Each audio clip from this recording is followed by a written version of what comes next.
Alright guys, Mr. G here with Surviving Mars, the latest game from Paradox Interactive. It's essentially a strategy building simulation game set on Mars. So you've got this sector overview, and the first thing you're going to want to do is you've got to pick your landing site.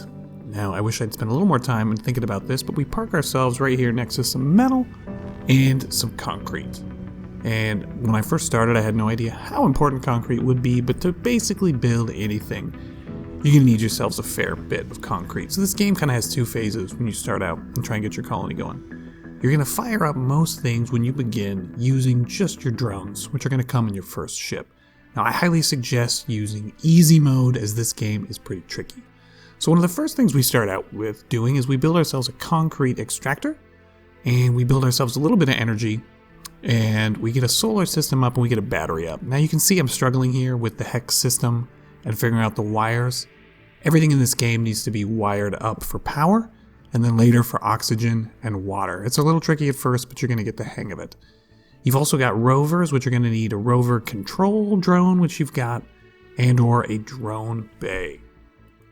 Now if you start in easy mode, which I highly suggest you do on your first try out in this game, don't panic. Let's say you run out of a resource and you can't build something. You are not trapped. Like for example, we're trying to make a water extractor here, which we're going to need to make oxygen and get our first biodome up so we can actually get our colonists. Because the whole first stage of this game is essentially just using rovers and drones to accomplish anything. So we're trying to get a water extractor in here, which is going to allow us to make a biodome and make oxygen, but we don't have all the parts we need.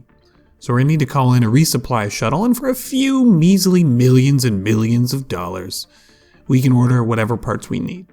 Now, you're going to have to wait for that ship to actually fly all the way from Earth to Mars. So that's going to take some time. But here we are, we need machine parts, polymers, all things that I cannot make on site.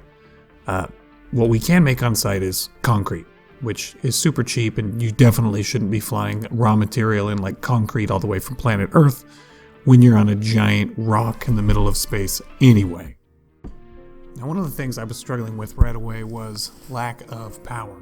Your solar power only works in the day, so you're going to want things like wind turbines, and you're also going to want to add batteries so you can store any power that you are collecting.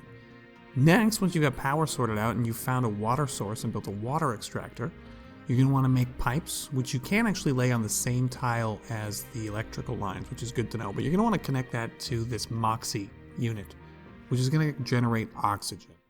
Now, once you have these two fundamentals, you've got oxygen and you've got water, we can get to the biodome. Before we do that, we need to talk about a prefab building. These are buildings you can't make on planet. They have to come from a ship. You can order those. The drone hub is one of those you're going to want to use for that, just to keep your drones under control and make sure that you're not overloading your drone network. So you can see we've got our first dome going on. Now I've got resource depots all over the place, which you might want to set up so that your resource from each of your units is getting collected properly. And once you've got all of those resources on site, your drones are going to go ahead and finish construction fairly quickly. This is now where you're ready to get colonists. And you can't do buildings like this metal extractor right here without colonists to run them. So the first thing you're shooting for in Surviving Mars is getting your first biodome up, getting your first load of colonists, and keeping them alive. It is called Surviving Mars for a reason. There are windstorms, there are meteor impacts, there are broken pipes, all kinds of stuff. So here we are, we're calling up a shuttle, and this one's not going to order materials. This one is going to get us colonists. Make sure you have a few different kinds of specialists, like you might want a doctor for your infirmary, you might want a botanist to run your farms, some engineers, some workers, some geologists. Try and give yourself a fair spread of guys, because you've got a lot of jobs to fill, and you really can only start out with about 12 colonists for the first biodome that you set up. So on top of that, we're getting basic residential structures here inside your biodome. Each of them has room for about 5 to 6 different things depending on their size. You can see they snap in place right there on the hexagons. And there we have it.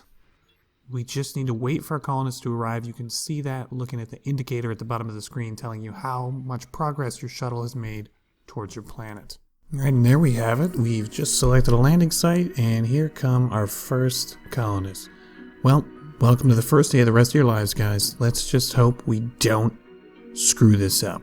Full of hope and determination, The first founders have set foot on the Alright, so after that, you've got to actually keep your colonists alive for 10 days before you're allowed to recruit anymore. So they're giving you a little test here. Does everyone in your colonists get wiped out on day 1 or day 2? Well, we'll find out. And right away, we get a pipe leak, which means we've got no oxygen going to our dome. One of our rovers does automatically show up and start repairing this thing, but that's the name of the game. It's called Surviving Mars. You're going to have all kinds of disasters coming on to deal with. On easy mode, it's fairly easy to just call in resources from a shuttle and fix any problems that you are going to have. But on harder difficulties, things cost a lot of money, and you're going to want to be really careful with what you build and the order you build stuff.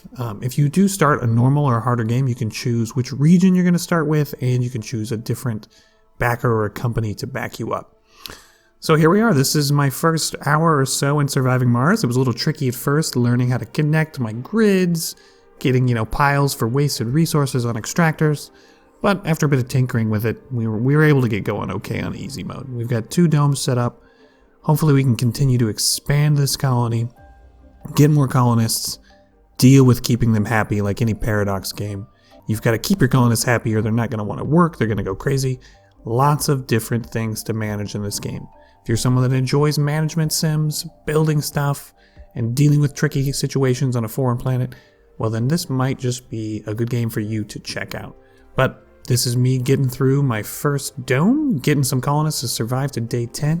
That's it for this one. Let me know what you thought about this one in the comments. Throw us a like if you enjoyed it. If you're new to the channel, making new vids every day. Love to see you around. Throw us a sub. That's it. Mr. G out.